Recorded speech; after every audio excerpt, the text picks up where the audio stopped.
हमारे विश्वविद्यालय के प्यारे प्यारे छात्र छात्राओं और हमारे विश्वविद्यालय के सभी आचार्यगण, आचार्य बहनें, हमारे वीसी साहब, हमारे एस्टर साहब और सभी सुनने वाले नवरात्रि की इस शाम की संध्या को सुनने वाले सभी हमारे श्रोतागणों, मैं ये जो नवरात्रि है इसको बहुत ज़्यादा मिस कर रहा हूँ, क्योंकि मेरा हर नवरात्रि, चैत्र नवरात्रि में और आश्विन नवरात्रि में एक अनिवार्य रूप से प्रसंग होता था कि चैत्र नवरात्रि में रामायण प्रधान और अश्विन नवरात्रि में गीता प्रधान में उद्बोधन देता था। और उन उद्बोधनों में ढेर सारे उदाहरण गुरुदेव माता से जुड़े हुए, मिशन से जुड़े हुए, रामकृष्ण परमहंस से जुड़े हुए, स्वामी विवेकानंद से जुड़े हुए, श्री अरविंद से जुड़े हुए देता था मैं। मेरे लिए बड़ी दुर्भाग्य की बात है कि मेरे साथ जो तकलीफ़ है उसके नाते मैं बैठ नहीं सकता, मैं चल भी नहीं सकता ज़्यादा, मैं नीचे भी नहीं उतर सकता, कम से कम 3 महीने। बहुत ज़्यादा दिन के लिए दूर नहीं हूँ, पर 15 मार्च को ऑपरेशन हुआ पीठ में और स्पाइन जो है उसमें जो डिफेक्ट हो गया था कि स्पाइनल कैनाल स्टेनोटिक हो गई थी, नैरो हो गई थी।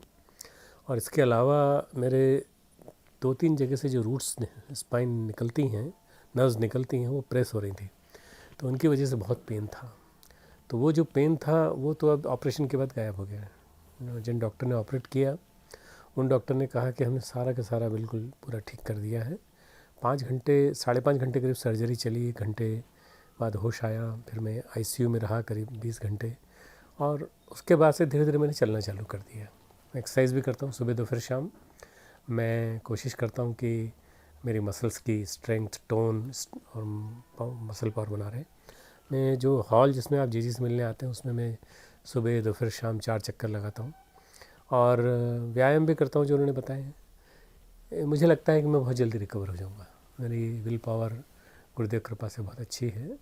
उसी विल पावर के सहारे में खींच रहा था इतने दिनों से। जन्म शताब्दी समारोह के बहुत पहले से, 1 साल 1.5 साल पहले से मुझे दर्द था, पर मैंने तब तक खींचा किसी तरह से। फिर सर्जिकल अपॉइंटमेंट लिया। 15 मार्च को हुआ है, 15 अप्रैल, 15 मई, 15 जून। 15 जून के बाद मैं बाहर निकल सकता हूँ। आज आता रहूँगा, यूनिवर्सिटी आऊँगा, सबसे मिलूँगा। हो सकता है अगली ज्ञान दीक्षा समारोह में मैं तुम्हारे बीच में बैठूँगा भी। अभी केवल इतना ही कहना है कि आज से नवरात्रि शुरू हो रही है। 9 संवत्सर की सबको मंगल कामना। कल तक जो संवत्सर था वो क्रोधी संवत्सर था। प्राकृतिक काफ़ी विपदाएं लेते हुए आया था, बहुत सारी परेशानियाँ। तो अब ये जो नया संवत्सर है ये विश्व वसु संवत्सर है और ये शुभ ही शुभ लाएगा पूरे देश में, पूरे विश्व में, सभी जगह। तो हमें उम्मीद करना चाहिए, हमें मंगल कामनाएं करनी चाहिए कि इस नवीन संवत्सर, क्योंकि हमारे यहाँ भारतीय संस्कृति में नया वर्ष इसी से मनाया जाता है। हमारे जनवरी यानी कि 1 जनवरी, 31 दिसंबर इससे नहीं मनाया जाता।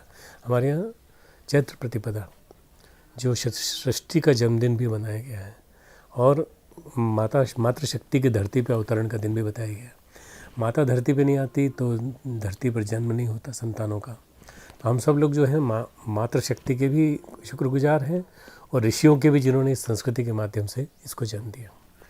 तो ये जो जन्मदिन है आज, इसके माध्यम से नए संवत्सर की सबको मंगल कामनाएं, सबको शुभकामनाएं, सबको ढेर सारा गुरुदेव माता जी का आशीर्वाद। मैं नवरात्रि की पर बोल नहीं पाऊँगा तुम्हारे बीच में आकर के, इसलिए मैंने इस बार एक व्यवस्था बनाई कि मैं शुरू के दिन एक छोटा सा संदेश दे देता हूँ नवरात्रियों के महत्व पर, और उसके बाद में अपनी वास्तविकता क्या है इसके बारे में, ताकि कई बार लोगों के मन में संशय आने लगते हैं क्या बात हो गई। ये मैं 1978 में शांति कुंज आया था, तब से मैंने विश्राम नहीं किया है। तो मुझे लगता है ज़बरदस्ती विश्राम कराने के लिए, विश्राम देने के लिए मुझे 3 महीने का इन लोगों ने व्यवस्था बनाई है। तो इसको ही मान के चलना कि 3 महीने अगर दिखेंगे नहीं श्रद्धेय हमारे डॉक्टर साहब हमारे, कोई दिक्कत नहीं, पर मैं बीच बीच में रिकॉर्डिंग करके मैं भेजता रहूँगा। तुम लोग सुनना चाहो तो सुन सकते हो, सुनना चाहो तो जीजी के मुँह से भी सुन सकते हो और बाकी लोगों के मुँह से भी सुन सकते हो। मेरी तरफ से नवरात्रि की सबको मंगल कामनाएं। नवरात्रि जो है 9 रात्रियाँ, ये दुर्गा सप्तशती में इसका प्रसंग आता है कि 9 दुर्गा, 9 दुर्गाएँ। दुर्ग जिसको कठिन काम को दुर्ग कहते हैं, दुर्गम काम कहते हैं। तो ये जो 9 दुर्गाएँ हैं ये आई हैं, ये विशेष अवसर लेकर आई हैं। इसमें हम जो साधना करते हैं, इन साधनाओं से हमारा आने वाले 6 महीने तक स्वास्थ्य ठीक बना रहता है, शारीरिक, मानसिक, आध्यात्मिक। आदि व्याधियाँ निकट नहीं आती और हम बहुत सारे अपने जो काम हैं वो कर सकते हैं। तो इसलिए वसंत ऋतु, वैसे वसंत ऋतु का आगमन आज से माना जाता है। ये वसंत ऋतु 2 महीने चलेगी, चैत्र वैशाख। तो फिर वसंत ऋतु उस समय क्यों मनाई? उस समय आगाज होता है, वसंत का आगाज। और वसंत का आगाज होने के बाद उसके बाद 40 दिन तक कंटिन्यूस वसंत चलता है। फिर होली के बाद फिर 15 दिन तक, फिर 14 दिन तक फिर चलता है, और उसके बाद फिर वास्तविक वसंत ऋतु आती है। तो हमने जो मनाया था वसंत पंचमी को, उसको ये ना माने 28 जनवरी की वसंत पंचमी को हमने क्यों जल्दी क्यों मना लिया? वो माघ शुक्ल पंचमी, वसंत पंचमी, और वसंत पंचमी के बाद वसंत का आगाज। आगाज मतलब स्प्रिंग। स्प्रिंग यानी हमारे जीवन में नव उत्साह, नूतन संचार, नूतन शक्ति, नूतन उमंगें, ये सब चीज़ें आनी चाहिए।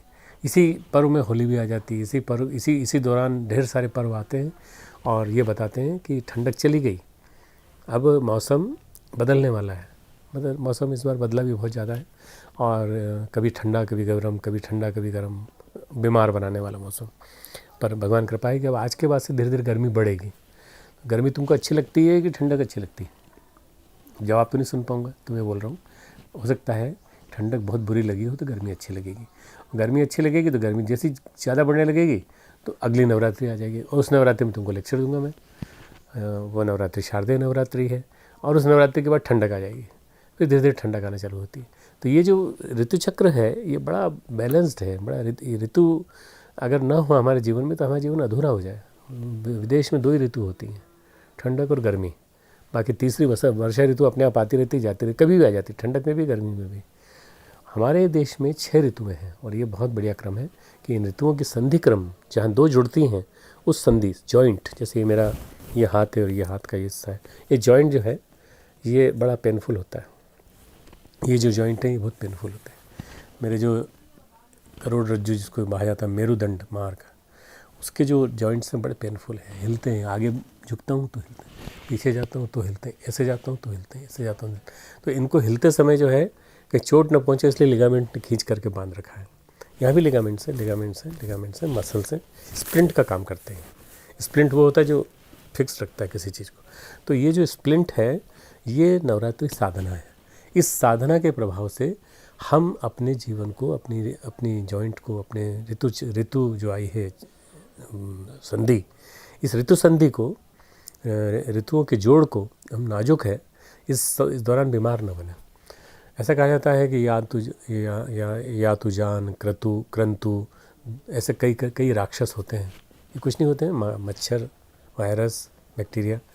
तो ये हमारे ऊपर आक्रमण करते रहते हैं, और इनके आक्रमण से बचाने के लिए हमारे लिए रक्षा कवच है साधना का। साधना यदि हम करते रहेंगे, आहार का इस समय संयम रखा जाता है। तुम लोग खाना पूरा खाना, पर सुबह शाम 2 चीज़ें, एक चीज़ खाने की, एक चीज़ लगाने की। भूखा रहोगे तो पढ़ाई कैसे करोगे? तो ऐसा नहीं कि आलू खा रहे हैं, कुट्टू खा रहे हैं, दुनिया भर चीज़ें खा रहे हैं, ये ज़्यादा कैलोरिक फूड होता है। और हमारे ऋषियों ने कहा था, तो ऋषि लोग बहुत संतुलित खाते थे, इतना सा खाते थे, इतना सारा नहीं खाते थे, इतना आज थाली भर के खाते हैं लोग बाग। और फलाहार के नाम पर दुनिया भर का सारा असंतुलन कर लेते। मैं नहीं करता, मैं कभी नहीं करता। मैं तो अपना बस एक रोटी और एक सब्जी, या फिर मैं करता हूँ कभी सब्जी, केवल सब्जी पर अनुष्ठान कर लेता हूँ। तुम लोग भी ध्यान रखना, अनुष्ठान में खान पान का संयम जरूर रखना, पर बंद मत कर देना। पढ़ाई नहीं कर पाओगे नहीं तो इतना जरूर रखना। माला करना, 5 माला कर सको तो 5 माला सुबह, 5 माला शाम। ज़्यादा कर सको 27 माला सुबह, 27 माला शाम, तुम्हारे ऊपर है। 9 माला सुबह शाम से भी काम चल जाएगा। और न कर सको तो कोई बात नहीं, जितनी देर करना चाहो, 24 गायत्री मंत्र, 2 माला, 3 माला नियमित रूप से करते रहना, सुबह शाम। मंत्र लेखन भी कर सकते हो, 24 मंत्र लेखन, और चाहो तो गायत्री चालीसा का पाठ भी कर सकते हो। इनमें से out of the any one you can choose any alternative, it is up to you.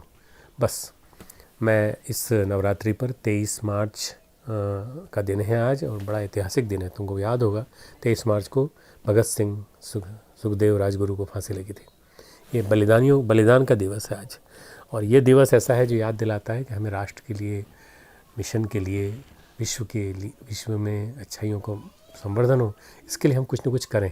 हम अच्छे काम करें और अच्छाइयों का संवर्धन करें, ऐसा जिससे भगत सिंह का जो सपना था वो वाला भारत फिर से बना सके। ये तुम लोगों से बहुत उम्मीदें हैं, युवाओं से बहुत उम्मीदें हैं। तुम लोग मेरी उम्मीदों पे खरा उतरने की कोशिश करना कि हम गुरुदेव के काम को कैसे आगे बढ़ा सकते हैं। नवरात्रि पर्व खूब मंगलमय हो, और नवरात्रि में खूब उत्साह तुम्हारे अंदर आए। मैं रोज़ तो रिकॉर्ड नहीं कर सकता मैसेज तुम्हारे लिए, रोज़ रिकॉर्ड करके नया मैसेज दे दूँ। वो होता तो मैं नवरात्रि का ही मैसेज प्रतिदिन का रिकॉर्ड कर देता। फिर जब यहाँ रिकॉर्ड करता तो वहीं क्यों नहीं आ जाता।